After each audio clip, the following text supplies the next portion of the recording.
एक शराबी पति की कहानी जिसने अपनी मासूम पत्नी को पैसे के लिए दूसरे को बेच दिया। हेलो दोस्तों, मेरा नाम सपना है। कैसे मेरे पति ने मुझे अपने दोस्तों के सामने फेंक दिया। आइए सुनते हैं पूरी कहानी को। सतपाल बहुत गरीब था। दिन भर मेहनत मजदूरी करके सिर्फ 2 वक्त की रोटी के पैसे ही जुटा पाता था। खुदा का यह उसूल है कि वह गरीब के घर कन्या को अवश्य जन्म देता है ताकि वह किसी न किसी तरह का कन्यादान करके अपना परलोक सुधार सके। कन्यादान महादान माना गया है। जिसके वंश में कन्या जन्म नहीं लेती, वह वंश इस महादान से विहीन रह जाता है। गरीब सतपाल के घर में भी एक कन्या ने जन्म लिया था, जिसे उसने अपनी हैसियत के अनुसार पढ़ाया लिखाया। सतपाल की बेटी का नाम सपना था, जो युवावस्था में आते आते काफी सुशील और सुंदर लड़की बन गई थी। पुरुष उसकी सुंदरता को देखकर आहें भरने लगे थे। एक दिन सतपाल के दोस्त गोपी ने उससे कहा, दोस्त, अब तुम्हारी बेटी सपना भी शादी के लायक हो गई है। लड़की पराया धन होती है और पराया धन अपने पास ज्यादा समय तक नहीं रखना चाहिए। चोर लुटेरे सरेआम घूमते फिरते हैं। इसीलिए अपनी बेटी सपना का विवाह अच्छा लड़का देखकर जितनी जल्दी हो सके कर दो। तुम ठीक कहते हो दोस्त, मैं आज ही से अपनी बेटी के लिए अच्छा सा लड़के की तलाश करता हूं। सतपाल ने अपने दोस्त का धन्यवाद करते हुए कहा। बस उसी दिन से वह सपना के लिए लड़का तलाश करने में जुट गया। सतपाल की मेहनत रंग लाई और बहुत जल्द ही उसे सपना के लिए अच्छा लड़का मिल गया। नवीन शहर में रहता था और छोटा मोटा कारोबार करता था। 2 वक्त की रोटियों में कोई टोटा नहीं था। सपना दुल्हन बनकर नवीन के घर आ गई। उस रात उन दोनों की सुहागरात थी, जब सपना फूलों से सजाई गई सेज पर बैठ गई थी। घर में उसके अलावा कोई नहीं था। नवीन अब अकेला था। उसकी शादी में आने वाले सब रिश्तेदार चले गए थे। रात के 12 बज गए थे। सपना को समझ में नहीं आया था कि उसके पति आज की रात भी कहाँ रह गए हैं। धीरे धीरे 1 बज गया। 1:10 पर दरवाजा खुला। सपना संभल कर बैठ गई। उसने घूंघट और नीचा कर लिया। नवीन धीरे धीरे चलता हुआ सुहाग सेज के पास आया। वह अपने आप पर काबू रखने का पूरा प्रयास कर रहा था। उसके कदम लड़खड़ा रहे थे। सपना कलेजा थाम कर रह गई। उसने एक ही नजर में पहचान लिया था कि उसे शराबी पति मिल गया है। एक पल के लिए उसने सोचा कि शायद हो सकता है उसके यार दोस्तों ने इस खुशी के मौके पर पिला दी हो। उसने दिमाग से बात निकाल दी। नवीन धीरे धीरे चलता हुआ सेज के पास आया।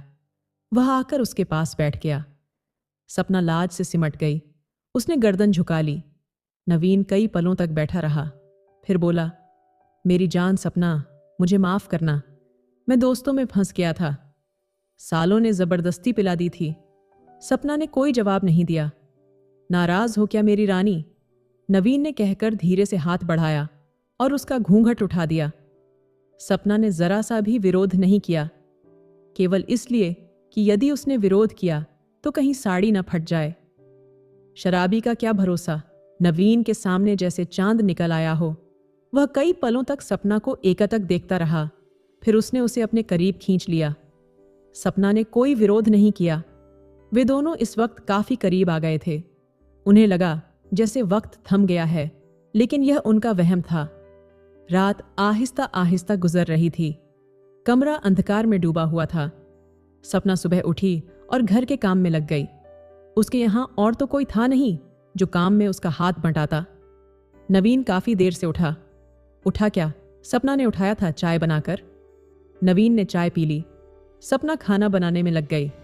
उसका ख्याल था कि नवीन अपने काम पर जाएगा, लेकिन वह काम पर नहीं गया। जब सपना ने पूछा कि काम पर नहीं जाओगे क्या, तो उसने कह दिया था, अभी 2-4 दिन कहीं नहीं जाना। 5 दिन हो गए नवीन काम पर नहीं गया। 6ठे दिन सपना ने उससे कहा, अब आपको काम पर जाना चाहिए। यदि आप काम पर नहीं जाओगे तो घर खर्च कैसे चलेगा? सब चल जाएगा, तुम क्यों चिंता करती हो? नवीन ने कहा, कमा भी लेंगे, अभी कौन सी आफत आ गई है। फिर सपना ने कुछ नहीं कहा। 1 सप्ताह बीत गया। नवीन हर रात को पीकर आता था और उसके चिपक जाता था, जैसे वह उसकी वासना की तृप्ति का सामान हो। सपना बुरी तरह परेशान थी, परंतु करे तो क्या करें। उसने कई बार दबी जुबान से कहा भी था कि आपको शराब नहीं पीनी चाहिए, लेकिन नवीन ने उसकी बात पर कोई ध्यान नहीं दिया था। उसके घर से उसके पिता आए और सपना को कुछ दिन के लिए अपने साथ ले गए। 4 दिन बाद नवीन उसे फिर ले आया। उस दिन शाम को नवीन के 2 दोस्त घर में ही आ गए। उन तीनों ने एक साथ बैठकर शराब पी। सपना को यह सब अच्छा नहीं लग रहा था, परंतु करती भी क्या, मजबूर थी। वह जाकर अपने कमरे में बिस्तर पर बैठ गई। इसका पति और उसके दोस्त रात को 12 बजे तक पीते रहे। रात में 12 बजे तक सपना बैठी नहीं रही। उसे नींद आ गई और वह सो गई। उसका तो यह रोज का काम था। उसकी आंख तब खुली जब किसी ने उसे दबोच लिया था। उसने आंख खोलकर देखा, उसका पति नहीं था। उसने चीखना चाहा तो उसने उसके मुंह पर हाथ रख दिया। काफी देर तक ने संघर्ष चलता रहा। आखिर में उसने सपना को दबोच लिया, किसी हिरनी की भांति, जैसे कोई शेर दबोच लेता है। सपना रोती रही। वह उसके चुंगल में कसमसाती रही और उसकी इज्जत लुटती रही थी। वह सोच रही थी कि उसका पति किस काम का, जिसे इस बात का भी ज्ञान नहीं कि उसकी पत्नी के साथ क्या हो रहा है। उसके पति का वह साथी अपनी मनमानी करके चला गया। रात के करीब 2 बजे उसका पति नवीन उसके पास लड़खड़ाते हुए कदमों से आया। उसने सपना को छूना चाहा तो उसने उसे दूसरी ओर धकेल दिया। वह पलंग से नीचे गिर पड़ा। बेशर्म, तुम्हें डूब मरना चाहिए, सपना ने पागलों के समान चीखते हुए कहा। क्यों, क्या हुआ, ये तुम पूछते हो, क्या हुआ? सपना ने उसी तरह चीख कर कहा। जिन्हें तुम अपना दोस्त कहते हो, जिनके साथ तुम शराब पीते हो, जानते हो उनमें से एक ने क्या किया? क्या किया? उसने मेरी इज्जत लूट ली। हाँ हाँ हाँ। अच्छा, तो तुम इस वजह से नाराज हो? अरे रानी, कोई बात नहीं, वह बहुत पैसे वाला है, उसके आने से मुझे कोई एतराज नहीं है, नवीन ने एक जोरदार ठहाका लगाते हुए कहा। ओह हाँ रानी, अब हर बात सपना की समझ में आ चुकी थी। वह समझ गई थी कि उसको उसके पास भेजने वाला उसका अपना पति ही था। ग्लानि से उसका मन भर गया। वह सोचने लगी कि उसे कैसा पति मिला जिसे न अपनी इज्जत का ध्यान, न अपनी पत्नी का। वह उसकी कमाई खाना चाहता है, गंदी कमाई। उसे तो बहुत पहले समझ लेना चाहिए था, जो पति अपनी रोजी रोटी के लिए सतर्क नहीं हो सकता, वह अपनी पत्नी के प्रति क्या सतर्क रहेगा। उफ। सपना दूसरी ओर करवट लेकर सो गई। उसने नवीन को अपने तन पर हाथ तक नहीं लगाने दिया था। दूसरे दिन भी उसने नवीन से कोई बात नहीं की। और नवीन, वह सोच रहा था कि कोई बात नहीं, न बोली न सही, धीरे धीरे सब कुछ बर्दाश्त करने की आदत पड़ जाएगी। रात को जिस समय नवीन शराब पीकर कमरे में आया, उस समय सपना अपनी किस्मत पर रो रही थी कि उसने पिछले जन्म में कौन सा पाप किया था कि उसको नवीन जैसा पति मिला, जिसे उसकी इज्जत का कोई ख्याल नहीं है और अपने हाथों से अपनी पत्नी को दूसरों को सौंप रहा है। जबकि मर्द तो ऐसे होते हैं कि कोई उनकी पत्नी की ओर नजर भरकर देख भी ले तो वह मरने मारने को तैयार हो जाते हैं। किस बात का पति है वह उसका? क्या केवल नाम का, या उसके द्वारा वह स्वयं धन पैदा करना चाहता है? ग्लानि से बुरी तरह मन भर गया उसका। नवीन ने सपना को हाथ लगाया। सपना ने उसका हाथ झटक दिया और कहा, तुम्हें मेरे जिस्म पर हाथ लगाने का कोई अधिकार नहीं है। क्यों? उसने कहा, तुम मेरी पत्नी हो। किस बात की पति हो तुम? कविता ने कहा, क्या केवल इस बात के कि तुम मदिरा पान करके आओ और मेरे तन से खेलो? पति कैसे होते हैं, उनका क्या कर्तव्य होता है जानते हो तुम? पति वो होते हैं जो कमाकर लाएं और अपने घर का खर्च चलाएं। पत्नी यदि गलत रास्ते पर जाती नजर आए तो उसे खूब डांटे। तुम्हारी तरह के पति नहीं होते जो नोटों के लिए अपनी पत्नी को दूसरों को सौंप देते हैं। सच तो ये है कि तुम्हें तो डूब मरना चाहिए। तुमने तो दुनिया भर के शौहरों को बदनाम कर डाला है। तुम मेरे पति नहीं हो सकते। गर्म गोश्त के व्यापारी जरूर हो सकते हो, जो पैसे की खातिर अपनी बीवी से धंधा कराते हैं। नवीन ने कुछ नहीं कहा। वो बस उसी तरह से छेड़छाड़ करता रहा। काफी देर बाद बोला, सपना, तुम क्यों परेशान हो? औरत को डर तो अपने पति का ही होता है ना।